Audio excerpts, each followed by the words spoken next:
रोज़नामा इनकलाब के ज़ेर-ए-तमाम तालीमनामा के इस सेशन में हम आपकी मुलाकात एक ऐसी शख्सियत से कराने जा रहे हैं जिनका ताल्लुक़ एक ऐसे दयार से है जिसे तालीम व अदब का सरचश्मा और तहज़ीब व तमद्दुन का गहवारा कहा जाता है। मेरी मुराद मालेगाँव से है और मालेगाँव में फिर बहुत मारूफ़ इदारा है, सोसाइटी है, खातून एजुकेशन सोसाइटी। उसके तहत जारी रॉयल फार्मेसी कॉलेज, वहाँ के असिस्टेंट प्रोफेसर हमारे सामने मौजूद हैं, बख्शी अब्दुल रहमान साहब।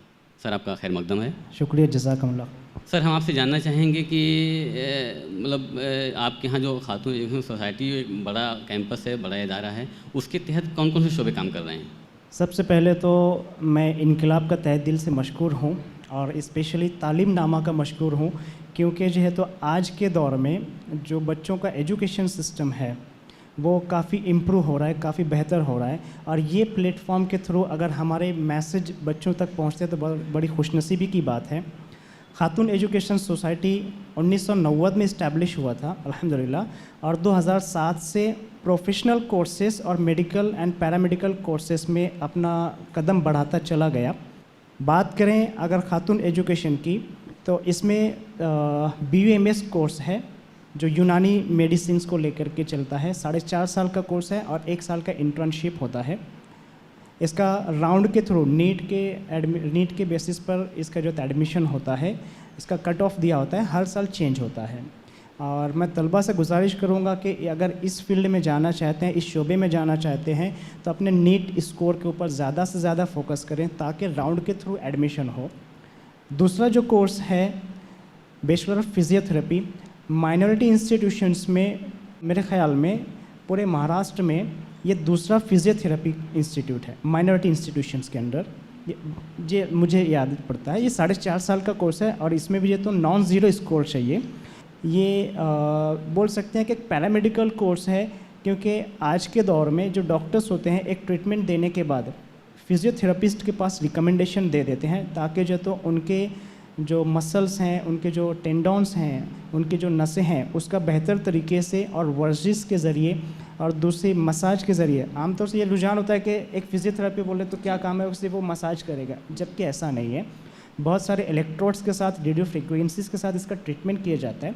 और मैं समझता हूँ जितने भी ऑर्थोपेडिक सर्जन्स हैं अपना ट्रीटमेंट होने के बाद एक फिजियोथेरेपिस्ट के पास ज़रूर भेजते हैं, तो एक बहुत बेहतर फ्यूचर इसके साथ जुड़ा हुआ है।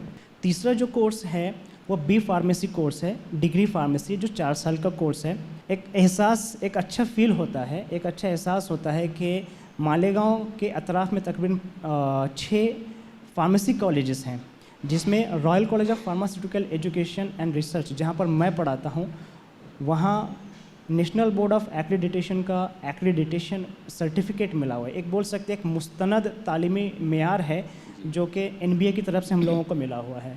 उसके बाद M.Pharm जो है वो कोर्स भी है जो कि डिग्री के बाद होता है। M.Pharm in quality assurance technique और दूसरा M.Pharm इन फार्मेकोलॉजी। ये 2 स्ट्रीम है PG के लिए। Diploma in pharmacy RMS institute of pharmacy के नाम से है, जो 2 साल का कोर्स है। इसके लिए नीट या CET की ज़रूरत नहीं। मैं आपको बताता चलूँ, डिग्री फार्मेसी के लिए नीट या CET दोनों में से कोई एक एग्ज़ाम देना ज़रूरी है। मेडिकल पैरामेडिकल कोर्सेज़ में अगर आप देखें तो मैं समझता हूँ ये वाहिद ऐसा कोर्स है जिसमें आप CET के थ्रू भी एडमिशन ले सकते हैं। ये रुझान है कि नहीं CET दिया तो इंजीनियरिंग, ऐसा नहीं है। आप फार्मेसी में अगर आपको जाना चाहें तो आप जा सकते हैं। उसके बाद D.Ed और B.Ed जो एजुकेशन को लेकर के है, जो आप 12वीं आर्ट्स से किए हो तो आप ये कोर्सेज़ में भी जा सकते हैं। तो ये मुख्तसर जो कोर्सेज़ हम लोग रन कर रहे हैं उसके ताल्लुक़ से था। और ये सभी जो इंस्टीट्यूट्स हैं जिनके बारे में मैंने आपको तज़किरा किया, ये तकरीबन 25 एकड़ में फैला हुआ कैंपस है। सर, मैं थोड़ा सा ये जानना चाहूँगा BUMS के ताल्लुक़ से। जैसे कि BUMS में आमतौर पर कैप राउंड से दाखिला होता है और जो सरकारी मतलब यानी गवर्नमेंट एडेड कॉलेज हैं, मतलब वहाँ पर जो है गवर्नमेंट की फ़ीस के साथ होता है। आपके यहाँ क्या प्रोसीजर है, वहाँ का क्या सिस्टम है? जी एग्जैक्टली, अल-अमीन यूनानी मेडिकल कॉलेज एंड हॉस्पिटल जो BUMS कॉलेज है, इसमें भी एडमिशन राउंड के थ्रू ही होता है। आपको राउंड थ्रू ही एडमिशन मिलेगा। तो जो भी है आपको नीट का एग्ज़ाम देने के बाद जो प्रेफरेंस फॉर्म वगैरह, जो एप्लीकेशन है, जो प्रेफरेंस फॉर्म है, जो प्रोसीजर जो गवर्नमेंट कॉलेज के लिए होता है, वही प्रोसीजर आपको BUMS में एडमिशन के लिए भी रहेगा। कोई अलग से कोई एज सच क्राइटेरिया नहीं है। नहीं, इसमें जैसे आमतौर पर पहले था, अभी मुझे नहीं पता कि उसमें मैनेजमेंट के कुछ कोटे होते थे। एग्जैक्टली, मैनेजमेंट की सीट्स भी कुछ एक हैं वहाँ पर, जी। क्योंकि सेल्फ फाइनेंसिंग है तो we need to generate the revenue, so more और लेस वो चीज़ें तो जुड़ी हुई हैं। ऐसा उसमें मतलब 50% मतलब कैप राउंड और 50% मैनेजमेंट? नहीं नहीं नहीं नहीं, सिर्फ 3 सीट्स होती हैं। अच्छा, out of बस 60 मामूली सीट्स हैं वो। अच्छा, फार्मेसी कॉलेज मतलब हालिया दिनों में बहुत तेज़ी के साथ मतलब परवान चढ़ा है, मतलब ये शोबा बहुत तेज़ी से परवान चढ़ा है। तो मैं जानना चाहूँगा कि मतलब मुस्तकबिल में इसका क्या स्कोप है? देखिए, हमारे जो principal doctor Masood Siddiqui sir हैं और हमारे जो मैनेजमेंट बॉडीज़ हैं, रिजवान सर और रिहान सर, ये पर्सनली चीज़ों को बहुत लिया करते हैं ताकि बच्चे अगर निकलें तो निकलते वक्त उनके पास एटलीस्ट ऑफ़र लेटर रहे, और नहीं तो ये क्वालिटी रहे कि बच्चे निकले तो उनको कंपनीज़ हायर कर सकें। हम कुछ एक बेसिक चीज़ों के ऊपर ध्यान रखते हैं। अभी जैसे आपने कोविड का बताया, कोविड से जो ड्यूरेशन में था, हम लोगों ने बहुत सारे ऐप यूज़ किए। टीचमेंट ऐप है, कैनयूडा टीच है, उसके बाद जो है तो आमतौर से जो रुझान था गूगल मीट वगैरह का, हमने उन सब चीज़ों से हट करके ये कुछ ऐप हम लोगों ने पर्सनली परचेस किए और ऑनलाइन डिजिटल बोर्ड सिस्टम हम लोगों ने यूज़ किया हुआ था। अल्हम्दुलिल्लाह उसका फ़ायदा हुआ हम लोगों को। और लास्ट 2 ईयर्स अगर आप रिज़ल्ट देखोगे, जिसमें कोविड में जो रिज़ल्ट बहुत ज़्यादा पुअर हुआ था, कम हुआ था, हमारे बच्चों का 100% रिज़ल्ट रहा। दूसरी बात, जो नए बच्चे आ रहे हैं और जो बच्चे तालीम हासिल कर रहे हैं, उनके ताल्लुक से हम लोग फर्स्ट ईयर से लेकर के ही उनके ऊपर जो तो mentor mentee system, first to final year mentor mentee system रखते हैं। फर्स्ट ईयर में खुद मेरे पास जो है तो कुछ 8 बच्चे हैं फर्स्ट ईयर के।